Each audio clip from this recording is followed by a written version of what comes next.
Hello internet, my name is Lave and this week I watched The Hitman's Bodyguard, which is written by a guy called Tom O'Connor, whose only other film credit is a film called Fire with Fire. I haven't heard of it either, and is directed by Patrick Hughes, whose only other film outside of his native Australia is The Expendables 3, so you get an idea of what kind of film you're in for, and to be honest, I didn't have high hopes for it. I was just hoping to have a few laughs.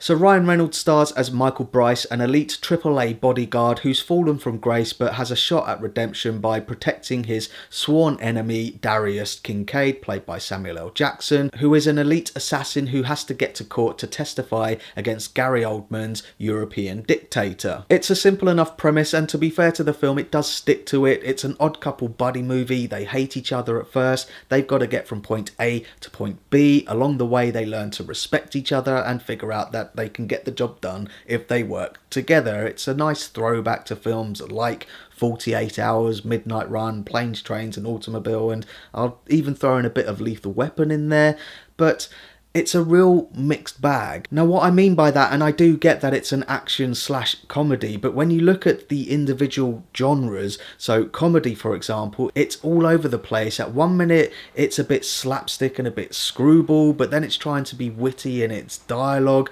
I'm sure there's a bit of improv in there, but a lot of it fell flat for me. And it's exactly the same with the action side of the film. One minute it's gratuitous, over the top comic book violence, but then other bits are more standard fist fights and car chases and explosions, which, although done very efficiently, it doesn't bring anything new to the table. It's all very bland. I guess the best way that I can describe it is by comparing it to a film that gets the action and the comedy right, or at least consistent, and that was last year's The Nice Guys. If you look at that, the comedy and the action is consistent all of the way through. This one, it's all over the place. Basically, this film is 100% reliant on its USP, which is the casting of Ryan Reynolds and Samuel L. Jackson, who do have their moments. I think their characters have some nice arcs in them, but this is all undercut by the fact that you've seen these performances a million times before. Ryan Reynolds is playing Ryan Reynolds and Samuel L. Jackson is playing Samuel L. Jackson. It doesn't feel fresh or exciting, it feels incredibly bland. I've been trying to think if this film could have been done differently in any way, because there are a couple of things that annoyed me, and I'll try and explain them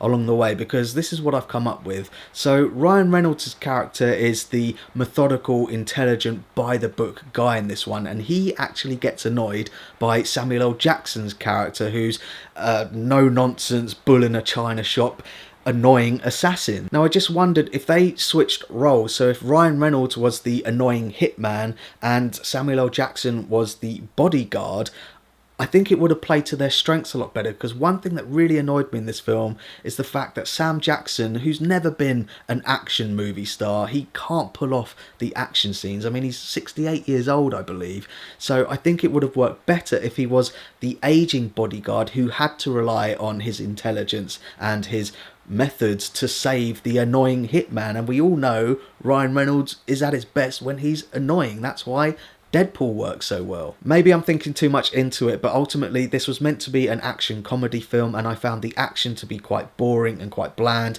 nothing you haven't seen before, and the comedy for the most part fell pretty flat. So that's my thoughts on The Hitman's Bodyguard, and pause the video if you want to take a closer look at my enjoyment tracker now. It's not one that I recommend spending your hard-earned money to go to the cinema to see. It might be worth catching on TV when it's on, but even then I think you might switch the channel halfway through. I don't really remember laughing at all throughout this film, maybe on one or two occasions, but the majority of the other jokes I did the Clooney smile where he goes,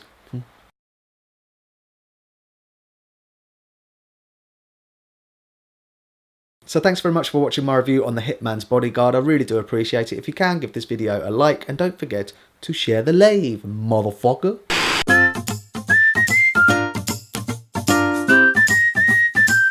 Subscribe.